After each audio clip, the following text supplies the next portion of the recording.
And what, pray tell, do we seek at the Watcher's Palace?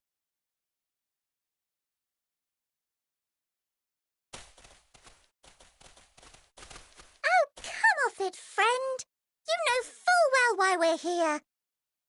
The time has come for you to return to Aetheris and help your brethren prepare for their journey here and beyond. Forgive me, Living Way, but I cannot in good conscience proceed with this plan. Huh? But what about the final days? The death and the doom? Oh, we have to hurry before it's too late.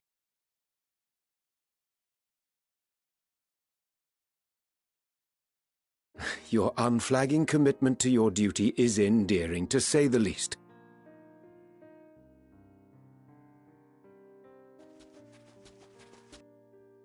Oh, bugger!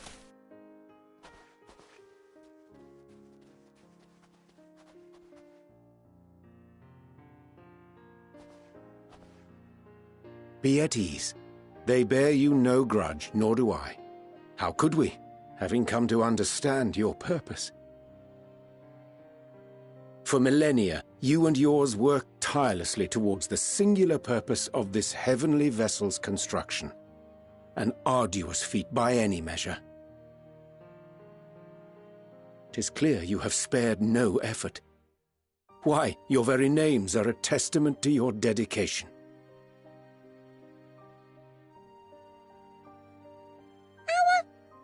Our names?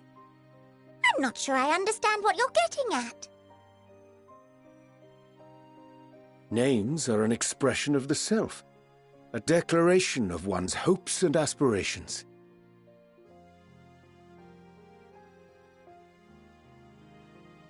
Your use of contemporary, uncomplicated nomenclature doth ensure clarity of purpose. There can be no doubt that your love for the people of Aetheris is boundless and pure.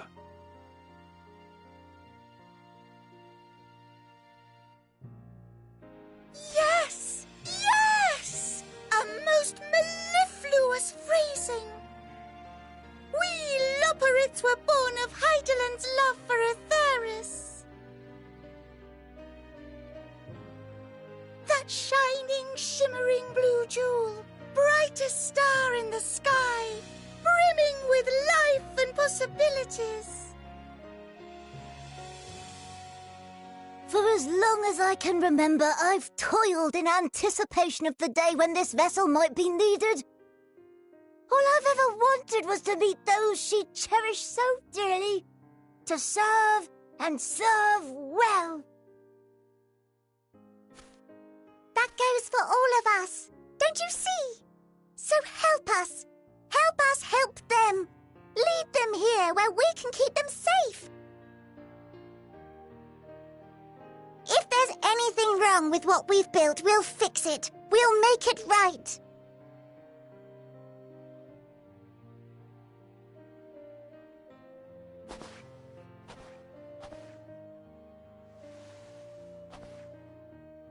Your works want not for repair. Yet there remaineth much for you to learn of men, and your own kin besides. Singing Way, thy name bespeaketh more than the simple marriage of rhythm and rhyme. The songs of Aetheris are beyond counting, and span the length and breadth of emotion. Maps are monuments to man's pioneering spirit and his devotion to charting the furthest reaches of our star.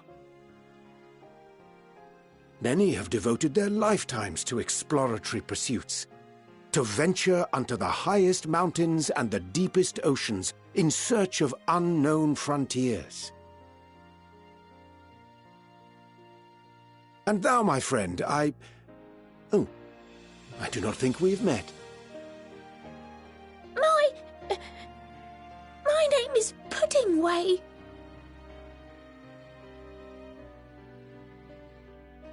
Pudding Way? Yes, indeed. A name of deep and abiding significance, I'm sure. but one perhaps better communicated through delicious deeds than tasteless words. A judicious application of fey magics at a later juncture may be appropriate.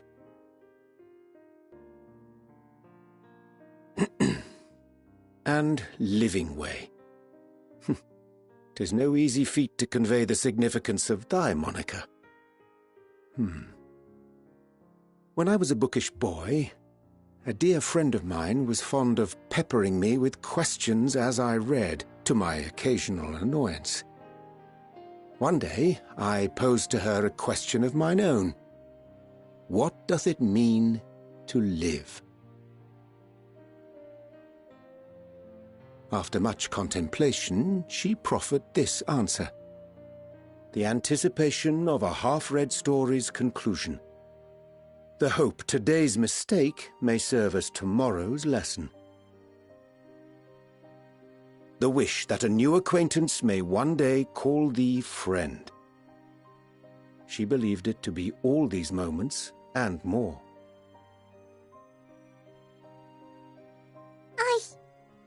I want to understand, but... I, too, still labour to find mine own answer.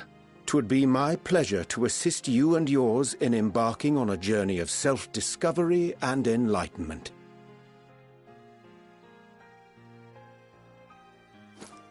For thee.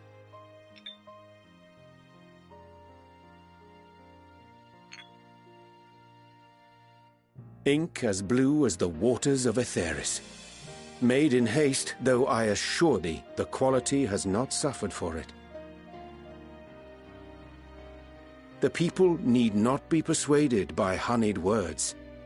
Nay, I have faith they shall do what is right in due course. Until they do, I beg your patience, friends. And with that ink, let us fill the empty pages of Living Way's compendium. An open exchange of ideas will surely afford you all a better understanding of modern man, and with it, ideas for improvements and renovations. But more importantly, it shall empower us to together find a way forward.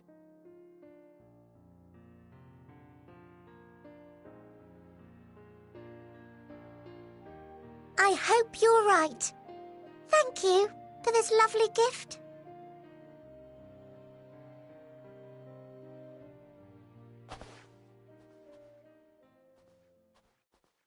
There you have it. I shall remain with the Loporrits to ensure that all is in order.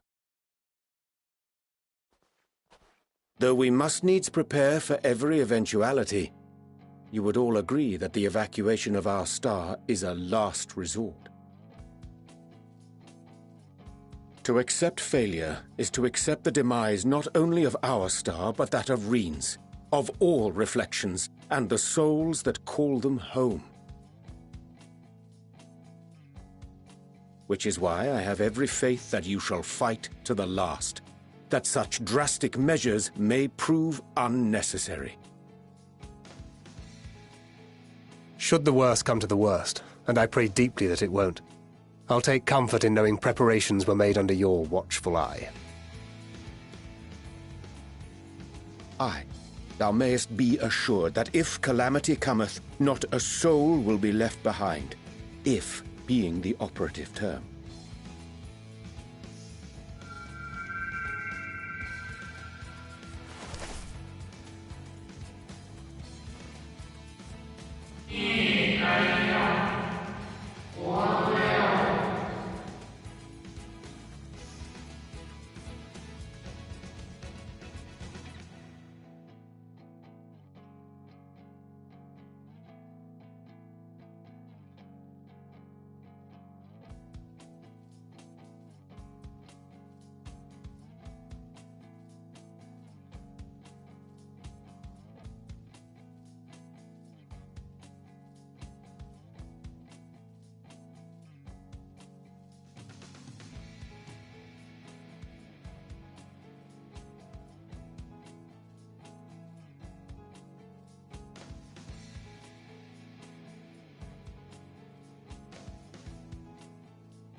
hate to interrupt, but I feel like I need to make amends for all the secrecy.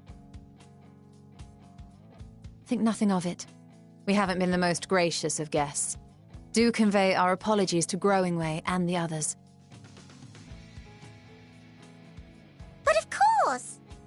And when next we welcome more guests from Aetheris, we'll have learned to be much more hospitable hosts. Oh, and circling back to the matter of inappropriate secrecy, we ought to discuss our benefactors. Agreed. The Charlayan Forum, yes? What? How did you know? The more I heard, the more obvious it became. The Forum's aims align closely with those of your anonymous patrons. A telling coincidence would be an understatement. Though had we not taken it upon ourselves to peruse certain restricted tones in Labyrinthos, we might still be unaware of their plans. But let us continue this discussion upon our return. I dare say we have kept Alphino and the others waiting long enough.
Order! Order, I say!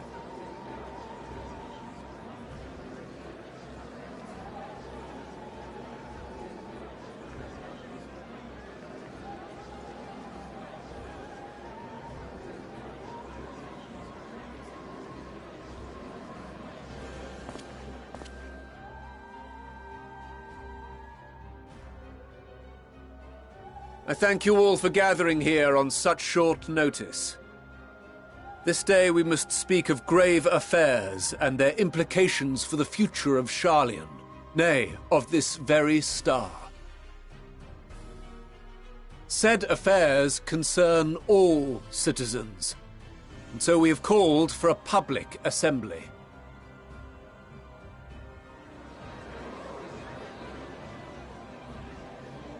You may have heard rumors of the Telophoroi and the havoc these madmen wreak abroad. Under normal circumstances, we would pay little heed to petty disturbances outside our borders. The final days, however, are another matter altogether.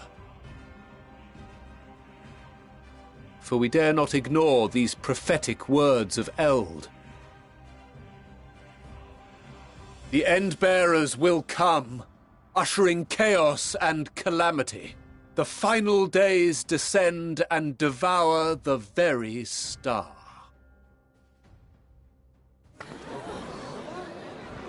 I've never heard this prophecy. Is it true? Will all that really happen? Calm yourselves. The time has come to speak of the Forum's most sacred duties. But first...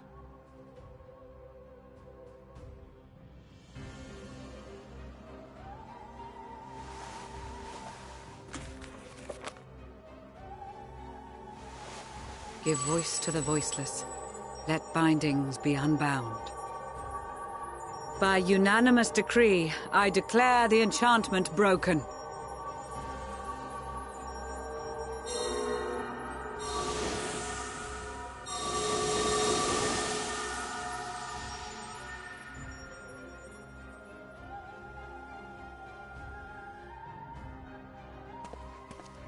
Master Leveilleur, if you would. Very well.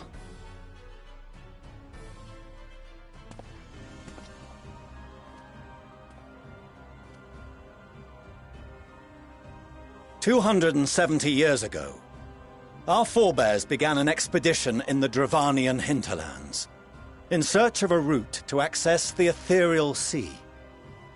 This much is public knowledge. Their findings, however, would become the Forum's most closely guarded secret. What those researchers discovered in the hinterlands was not a passage unto the ethereal sea, but the very heart of our star, and Hydaelyn herself.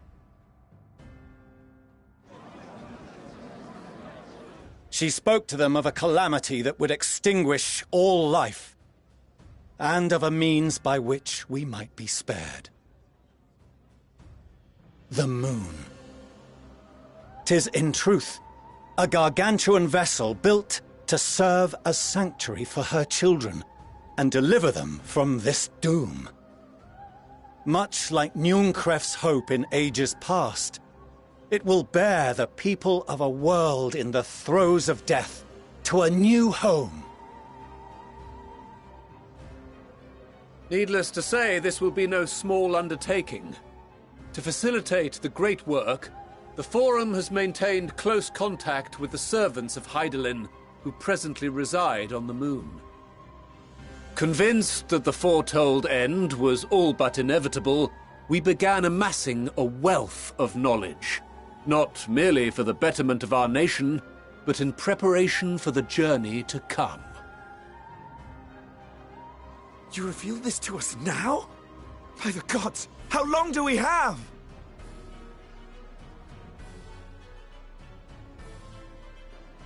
While we cannot say with certainty, we believe the hour to be nigh. We received a transmission from the moon suggesting as much not long ago.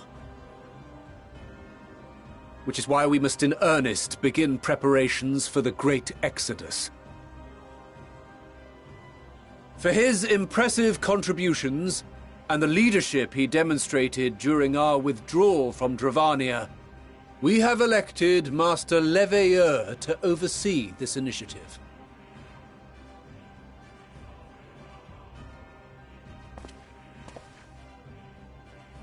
Fellow scribes and scholars, my countrymen, we face a threat of unprecedented scale.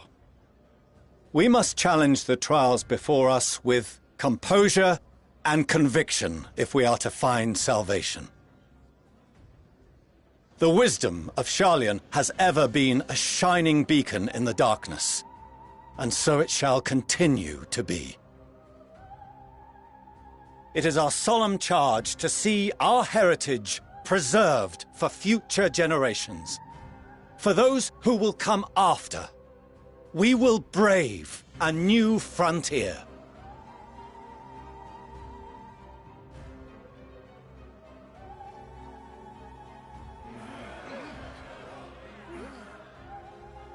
Administrative edicts will be relayed to all major institutions ere long. In the meantime, carry on with your duties.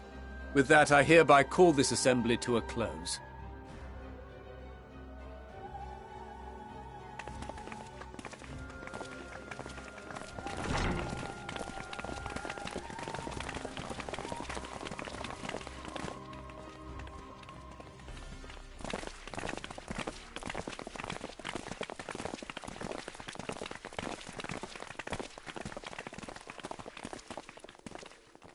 Do you remember what Mother told us when we visited home? That it wasn't until after we were born that Father seemed to lose himself in his work. If that great work of his was the evacuation of this star, then... Yes. It wasn't for his benefit.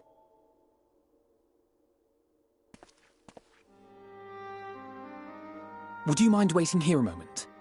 I wish to speak with Father before we leave.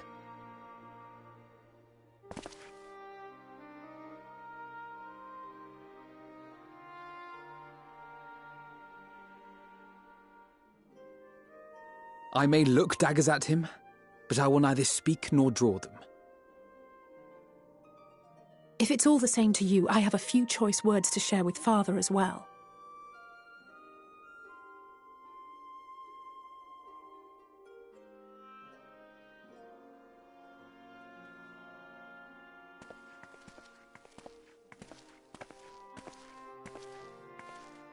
So, come to call us cowards and bid us join your fruitless battle against the inevitable. Nay, we do not object to the Forum's proposal. On the contrary, those who wish to flee have every right to do so. Urianger is cooperating with your associates on the moon to ensure that all is ready should evacuation be our only recourse. Then whatever your business, I suggest you be brief. Though we cannot boast the boundless wisdom of Sharlayan, we have first-hand knowledge of foreign cultures, and have conversed with no small number of peoples. These experiences have taught us fundamental truths that cannot be recorded in any tome, nor charted on any map. The beating heart of this planet is its people, many of whom would give anything, even their lives, to protect the lands they love. Many may choose to join you in the end. But what of those unwilling or unable, for whom escape will never be an option? What would you have them do?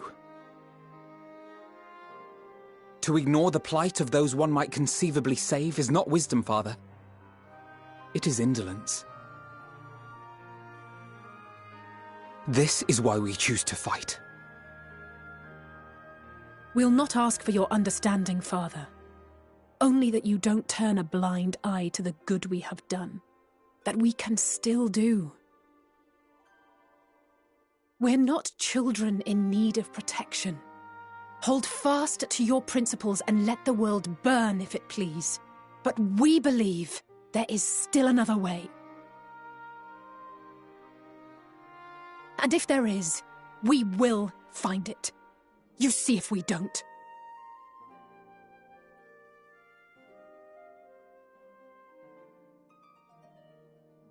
Do as you will. Just stay out of our way.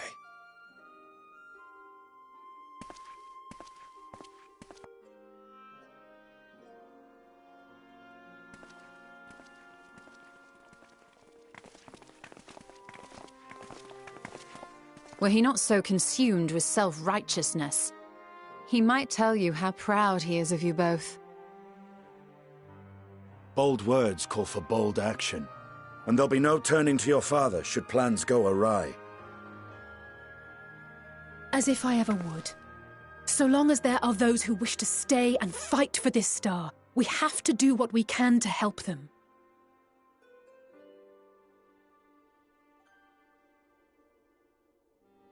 And if we're to do that, we'll need to be well rested. Wouldn't you agree? And having triumphed over what we once thought to be the source of all evil, I can think of no one in greater need of at least a dozen winks.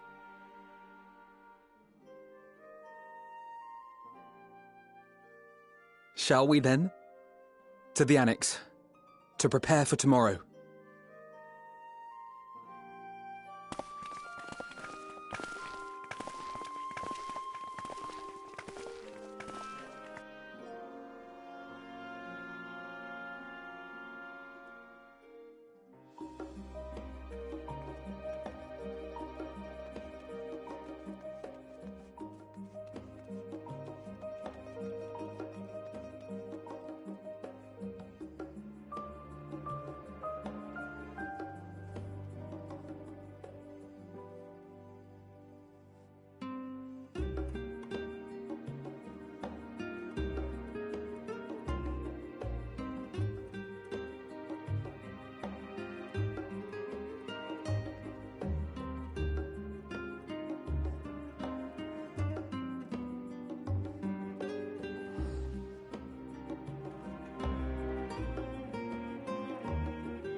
Craving a midnight snack, were you?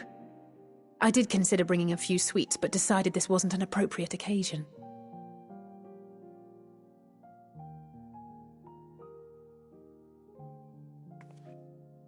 I couldn't sleep. Had a few things on my mind. I know it's late, so I'll try not to talk your ear off.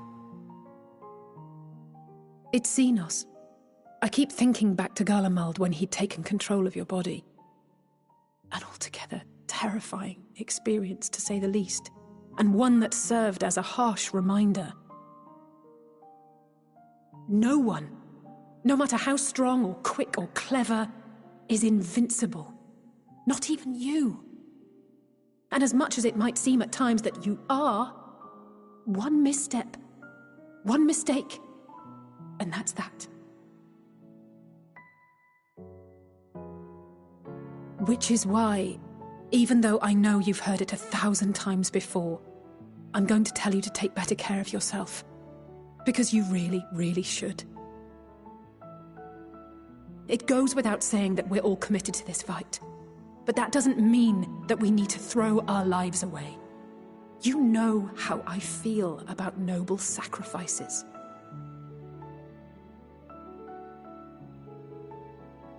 Right, that's settled. We'll be keeping the acts of gratuitous bravado to a minimum. When I looked father in the eye and swore we'd find a way to avert this tragedy, it wasn't a promise just for him. It was a promise for you, too.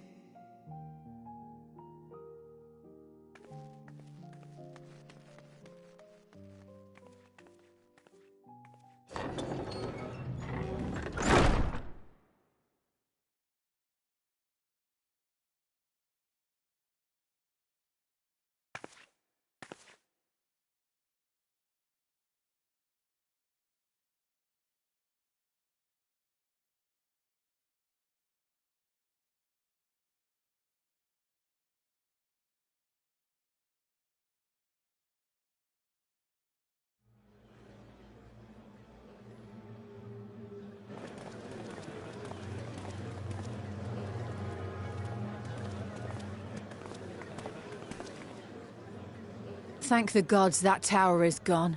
The sight of it was enough to make me sick. Thank the Ilsebar contingent, more like. Word is, they fought their way into Garlemald and toppled the bloody thing themselves. Not just the one, neither. All the towers have up and vanished. Aye, I heard the same. Commander Aldin and his troops helped keep casualties to a minimum, too.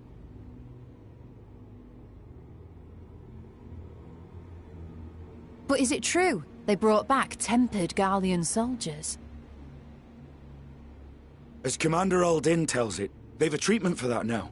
But don't you worry. Cured or not, they've no plans to bring them into the city proper. I see. Well, that's a relief then. I know we've brothers and sisters among the lot, but I can't say I'm eager to welcome them home.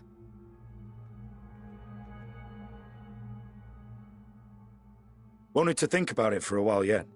They're to be looked after in Alagana for the time being.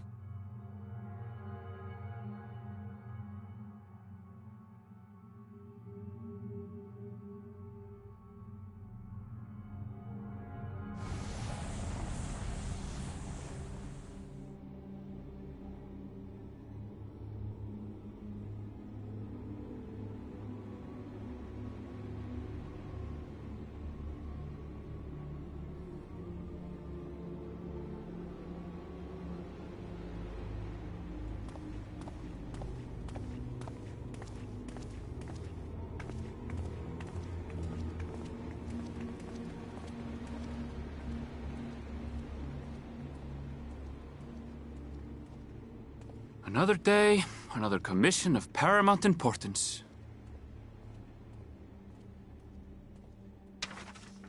Well, what have we here?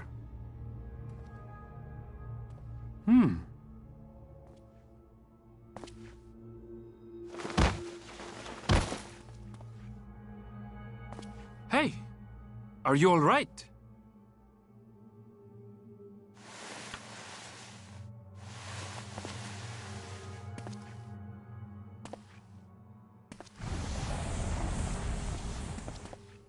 Was that? No. The shadows play tricks, nothing more.